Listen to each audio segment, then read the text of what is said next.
Gregor MacGregor was one of the most audacious and infamous con men in history, notorious for an elaborate scam in which he convinced hundreds of people to invest in and even emigrate to a fictional country he named Poyais. His fraudulent scheme is considered one of the greatest financial hoaxes of the 19th century, and it spanned continents and involved royal courts, investors, and even governments. Here's a detailed account of how Gregor MacGregor pulled off this incredible con. Gregor MacGregor was born on December 24, 1786, in Glengyle, Scotland, into a relatively well-off Highland family. He was distantly related to the famous Rob Roy MacGregor, a Scottish folk hero, which gave Gregor a sense of pride and identity. He joined the British Army in 1803 during the Napoleonic Wars, serving in various campaigns, including in Gibraltar and Portugal.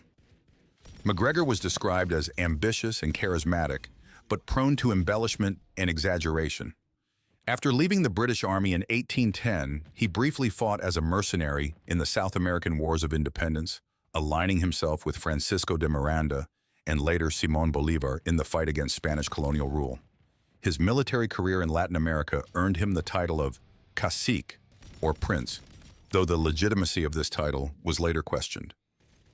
By the time MacGregor returned to London in the early 1820s, he had established a reputation as a decorated military hero and claimed to be the prince of a vast, wealthy, and fertile land in Central America called Poyais. According to MacGregor, Poyais was a small, independent country located along the Bay of Honduras, modern-day Belize. He claimed that he had been granted the title of cacique, or prince, of Poyais by the indigenous Mosquito people. MacGregor described Poyais as a paradise on earth. He claimed the country had an established infrastructure, fertile land, and untapped resources, including gold and other valuable minerals. He also assured potential investors and settlers that Poyais had a functioning government, a capital city called St. Joseph, and a strong relationship with the British Crown. To make the story more convincing, he produced detailed maps, a constitution, official documents, and fake letters of introduction from Poyais' supposed government. MacGregor's scheme was an elaborate financial con based on selling rights to land in the imaginary country of Poyais and raising investment funds for its development. In 1822, MacGregor began selling land certificates for $4 per acre, a substantial sum at the time, and promoting emigration to Poyais.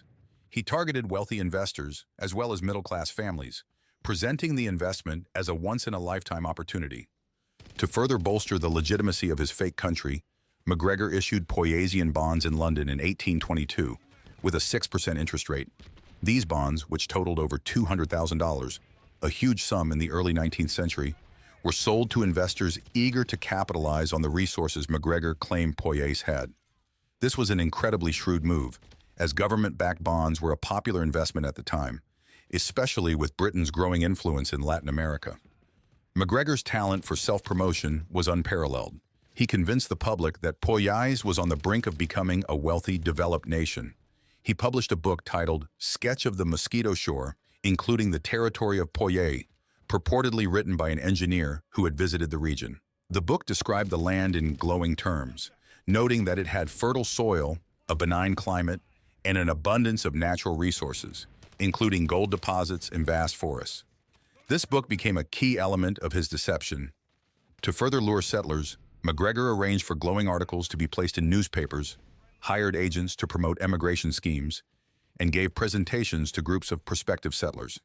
He convinced many that Poyais would offer not only financial opportunities, but also a better quality of life. The climax of MacGregor's scam came in 1823 when he convinced about 250 people, many of them Scottish families, to emigrate to Poyais. Most of these settlers sold their homes, gave up their livelihoods, and paid MacGregor for passage on ships, including one called the Honduras Packet, bound for the supposedly utopian colony. Each settler received a grant of land, often several hundred acres, and the promise of a new life in a tropical paradise. Many also invested their life savings in Poyaisian bonds or land. MacGregor had even gone so far as to provide them with fake Poyaisian currency and passports, reinforcing the settlers' belief that they were part of a grand, legitimate colonial venture. The first ship of settlers arrived at the supposed location of St. Joseph on the Black River in Honduras in 1823, only to find that there was no settlement, no infrastructure, and no trace of the prosperous country MacGregor had described.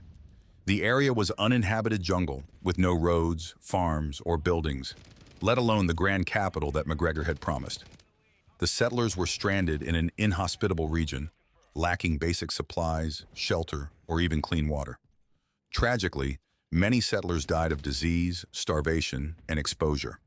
A rescue ship from Belize was eventually sent after word reached the British authorities of the settlers' dire situation. By then, over 180 of the original 250 settlers had perished.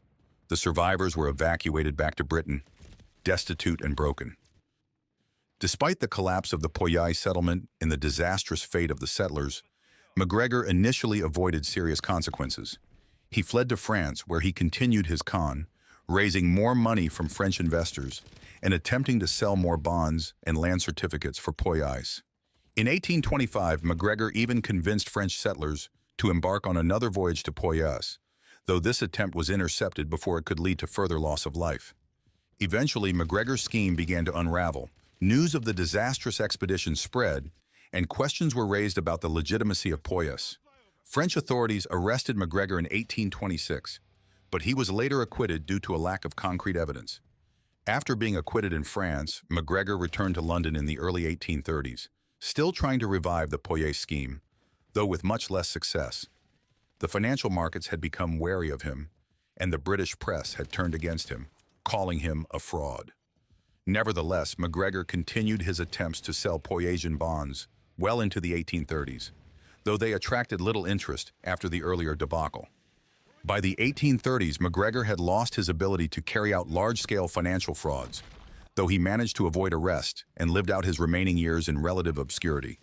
He eventually returned to Caracas, Venezuela, where he had earlier fought for the country's independence, and the Venezuelan government granted him a pension in recognition of his military service. Gregor MacGregor died in 1854 in Caracas, having lived a life of remarkable deception, which led to the ruin and death of hundreds of people.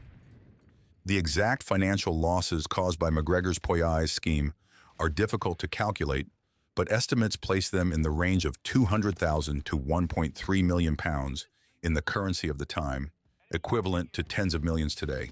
Hundreds of investors, many of them working in middle-class families, lost their life savings, while banks and financial institutions also suffered heavy losses from the Poyais bonds. The human cost was even more devastating, as around 180 people lost their lives due to MacGregor's deception, with their dreams of a new life in a promised land ending in tragedy. MacGregor's audacity and the scale of his fraud have made him one of the most infamous con men in history. His manipulation of financial markets, governments, and ordinary people, combined with the complexity of the scam, set him apart as one of the greatest con artists the world has ever seen. The Poyais scheme stands as a cautionary tale about the dangers of unchecked speculation and the power of charismatic fraudsters in the age of empire building. If you found this story interesting, I know you will love the video on screen now on how the company, Kodak, self-sabotaged their own company to bankruptcy. Tap the video now to watch. See you there.